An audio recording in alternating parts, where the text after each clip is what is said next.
পৃথিবীর সবথেকে বড় ইনভেস্টর ওয়ারেন বাফেট বলেন, if you don't find a way to make money well you sleep then you will work until you die. মানে যদি আপনি ঘুমানোর সময়ও টাকা ইনকাম করার কোনো উপায় না খুঁজে পান, তাহলে আপনাকে মৃত্যুর আগে পর্যন্ত কাজ করে যেতে হবে। এখনকার সময়ে আমরা যেসব জিনিস কিনে থাকি, সেই সব জিনিসগুলো যদি আমরা 10 থেকে 12 বছর আগে কিনতাম, তাহলে সেই সব জিনিসগুলো এখনকার থেকে প্রায় হাফ দামে পাওয়া যেত। আপনি কি কোনোদিনও নোটিস করেছেন যে কেনই বা এটা হলো? ঠিক আছে, আমি বলছি, এটাকে ইনফ্লেশন এফেক্ট বলে। ইনফ্লেশন এফেক্টের জন্য গুডস অ্যান্ড সার্ভিস এর রেট ইনক্রিজ হয়, আর এই রেট ইনক্রিজ হওয়ার জন্যই আমাদের পারচেসিং ভ্যালু অনেক কমে যায়। এর কারণে আমাদের টাকার ভ্যালুও আগের থেকে অনেক কম হয়ে যায়। এর জন্যই ছোটোবেলায় আমাদের কাছে যে 5 টাকার ভ্যালু অনেক বেশি ছিল, এখন সেই 5 টাকার ভ্যালুই অনেক কম লাগে। এবার প্রশ্ন এটাই যে কিভাবে আমরা এই ইনফ্লেশন এফেক্টের হাত থেকে বাঁচতে পারি। তো ইনফ্লেশন এফেক্টের হাত থেকে বাঁচার একমাত্র উপায় হলো নিজের টাকাগুলোকে ইনভেস্ট করা। কিন্তু যখনই ইনভেস্ট করার কথা আসে, তখনই বেশিরভাগ লোক আগে থেকেই ঘাবড়ে যায়, কারণ ওরা ভয় পায় যে ওদের টাকাগুলো ডুবে না যায়। এই কথাটা বেশিরভাগ লোকের মাথায় আসাটা একটা নর্মাল ব্যাপার, বাট মেজরিটি অফ পিপলের সাথে এই প্রবলেমটা হয় যে ওদের কাছে এটা ক্লিয়ার থাকে না যে ওরা নিজেদের টাকাগুলোকে কোথায় এবং কিভাবে ইনভেস্ট করবে। তো এই জন্যই আমি আপনাকে এমন কিছু উপায় বলবো যেখানে আপনি আপনার টাকাগুলোকে ইনভেস্ট করে একটা হাই প্রফিট আর্ন করতে পারবেন। কিন্তু তার আগে ইনভেস্টমেন্টের কিছু বেসিক কনসেপ্ট আছে যেগুলো আমাদের জানা খুবই দরকার। ইনভেস্টমেন্টের দুটো বেসিক কনসেপ্ট আছে। Basic concept number 1, risk and Returns. Risk মানে হলো আপনি যে টাকাটা ইনভেস্ট করেছেন সে টাকাটা অল্প হলেও ডোবার চান্স আছে, কিন্তু তখনই ডুবতে পারে যখন আপনি কোনো চিন্তা ভাবনা না করে যেখানে খুশি সেখানে আপনার টাকাকে ইনভেস্ট করে দেন। আর যে টাকাটা আপনি ইনভেস্ট করেছেন তার উপর আসা ইনকামকে রিটার্নস বলে। এই রিটার্নস 10%, 20%, 50%, এমনকি ডবলও হতে পারে। এটা ডিপেন্ড করে কোথায় আপনি আপনার টাকাগুলোকে ইনভেস্ট করছেন তার উপর।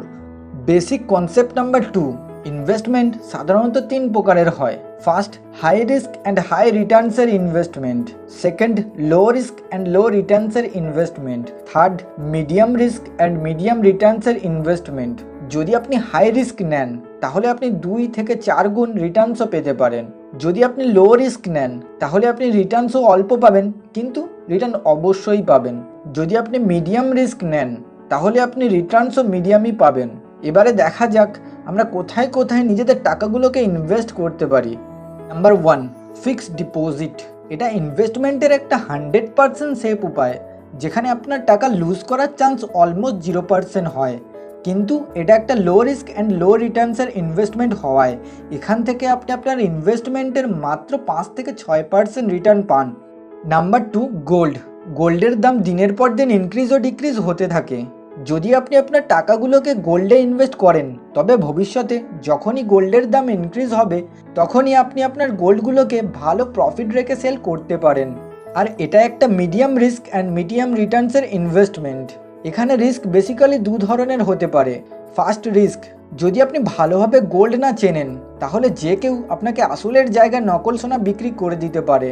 অ্যান্ড সেকেন্ড রিস্ক, আপনাকে আপনার কেনা গোল্ডগুলোকে এমন এক জায়গায় সেভ করে রাখতে হয় যেখান থেকে এই গোল্ডগুলোকে যেন কেউ চুরি না করতে পারে। Number 3, real estate. এই ইনভেস্টমেন্টটাও গোল্ডের মতো অনেকটা সিমিলার হয়।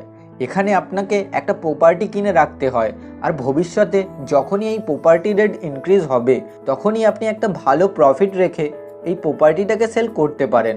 কিন্তু এটা একটা লং টার্ম ইনভেস্টমেন্ট। এখানে রিস্ক অ্যান্ড রিটার্নস এই দুটোই হাই থাকে, কারণ যদি আপনার এমন সময় টাকার দরকার পড়ে যায় যখন প্রপার্টি রেট খুব কম থাকে, তখন আপনার প্রচুর পরিমাণে লসও হতে পারে। বাট যদি আপনি পেশেন্স রাখেন তাহলে একটা সময়ে রিয়েল এস্টেট থেকে আপনি দ্বিগুণ প্রফিট জেনারেট করতে পারেন। Number 4, stock market. যদি সহজ ভাষায় বলি তাহলে এতে বেসিক্যালি রিলায়েন্স, টাটা, ফেসবুক, কোকাকোলার মতো কোম্পানিদের আমরা একটা ছোট্ট অ্যামাউন্ট দিই, যার দ্বারা ওই কোম্পানিগুলি রান করে। এবার ভবিষ্যতে যদি কোম্পানিগুলি ভালো পারফর্ম করে তাহলে কোম্পানিগুলির যে প্রফিট হয় তার থেকে আমাদেরও একটা ভালো প্রফিট আসে। কিন্তু স্টক মার্কেট একটা হাই রিস্ক হাই রিটার্নসের ইনভেস্টমেন্ট, যার সম্বন্ধে পুরো নলেজ নেওয়ার পরই আমাদের নিজের টাকা এতে ইনভেস্ট করা উচিত, যাতে আমাদের কোনো রকম লস না হয়।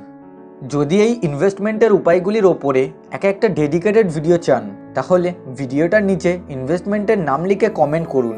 আর যদি ভিডিওটা একটু হলেও ইউজফুল হয়, তাহলে ভিডিওটাকে আপনার বন্ধু বান্ধব আত্মীয় স্বজনের সঙ্গে শেয়ার করুন আর চ্যানেলটাকে সাবস্ক্রাইব করুন।